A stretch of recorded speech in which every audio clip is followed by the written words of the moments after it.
bigyan natin ng reaction opinion itong post ng ABS-CBN News 1 hour ago. Sabi, Quezon City Mayor Joy Belmonte identified some of the reasons si sees, yung nakita niya, sees for the severe flooding in the city.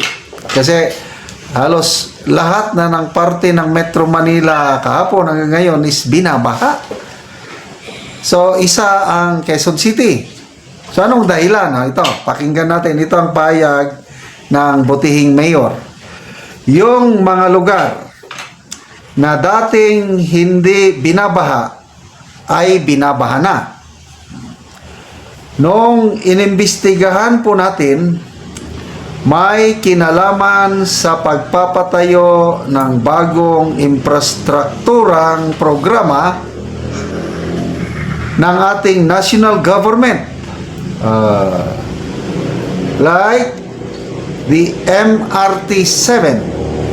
At yun, ito ang pinakamalaki. Flood control programs ng DPWH na maaaring hindi pa nila natatapos o kaya hindi masyado nilang napag-isipan. Nako, matindi ito. Flood control projects. Mayor na mismo ang nagsasabi, to me, isa sa mga magagaling na mayor sa Pilipinas, itong si Mayor Belmonte. Ang laki kaya ng income ng Quezon City. Ito yung mga good government, city of good governance. Quezon City, Baguio City, Pasig City, tama si Mayor Bico Soto. Pasig City, included na yan ang Ormoc City, ano pa? Of course, Davao City. Ito yung mga magagaling na mayor. So, ang magaling na Mayor Joy Belmonte, sinasabi niya, mga flood control projects ng DPWH, hindi pa natatapos o kaya hindi nila masyadong pinag-isipan. Magising na kayo. Again, SONA ng Pangulo last year, ipinagmayabang 5,500 flood control projects natapos na. Palakpak ang mga kongresista, mga lawmakers. After 2 days, napahiya sila sa bagyong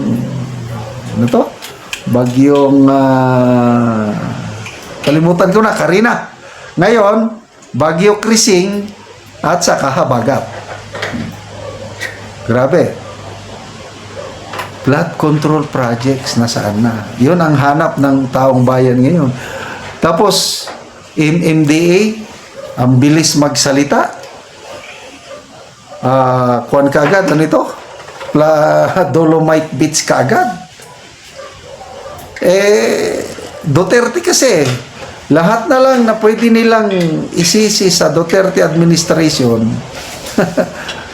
binabanatan na nila. Salamat naman sa DNR dahil sinagot niya ang observation ng MMDA na sabi ng DNR na dapat magkaroon tayo ng science-based assessment kung ano talaga ang sanhi ng baha.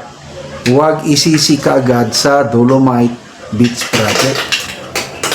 Ang sabi ng DNR, ang isang rason dyan is climate change kasi yung dalas ng ulan at saka yung dami ng ulan bumabagsak hindi na katulad ngayon. Nadagdagan pa ng mga may climate change na, nadagdagan pa ng mga flood control projects na hindi napag-isipang mabuti, na ipinagmayabang pa sa SONA. Yun na. Tayo na ngayon. Nandito na tayo ngayon. Tapos, ang sabi ng Pangulo, anong long-term solution? Magtanim daw tayo ng puno. Well, there's nothing wrong sa pagtatanim ng puno. Agree ako dyan. Kailang, depende rin sa mag-implement.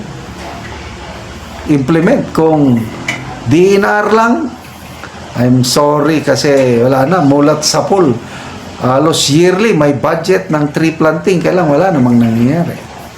Panahon ng Pinoy administration, malala ko yan, National Greening Program to combat the negative effects of climate change.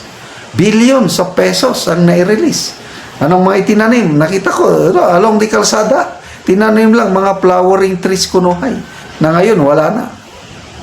So, hindi sapat yung sinasabi ng Pangulo na tree planting ang solusyon. To me, yung totohanan na flood control projects na less corruption, hindi mo naman maiwasan yung percentage. Kasi yung kilala ko, nakapagsabi, panahon daw ni PRRD, yung mga infrastructure projects, mayroong porsyento, kailang nasa lang daw, 5 to 10% ang inaalaw. Hindi mo maiwasan. Ngayon, ibang-iba. Kung si Mayor Magalong pang pakinggan natin, aabot daw ng 45% ang nawawala sa pundo. Lalo na sa flood control projects. So, sana ngayon, kawawa ang mga binabaha. Ngayon, binabatikos ang palasyo. Number 1 na binabatikos. Bumabaha na ang inuuna pa paglalagay ng tarpaulin ng Pangulo tungkol sa kanyang zona. So sa grabing batikos, nag-utos ang Malacanang, itigil nyo yan. Paglalagay ng mga tarpaulin, kailang late na, nabatikos na. Isa pa, iso ngayon, pinag-uusapan sa social media. Mayroong isang delivery company, pinagmalaki niya, nag-deliver siya ng Alaska king crab sa Office of the President. Nako! Parang hindi pa ako nakatikim niyan. Kailang mahal daw. So, usapan sa social media na kapal ng mukha ninyo, sabi ng mga comments na basa ko, pera ng taong bayan, nagpapakasarap kayo habang naghihirap ang taong bayan, Alaskan king crab. Okay. So, salamat, Mayor Joy Belmonte, sa inyong nakitang dahilan, flood control projects ng DPWH na hindi natapos o kaya hindi masyadong napag-isipan. Okay, salamat mga kaibigan sa inyong pagsubaybay sa ating channel.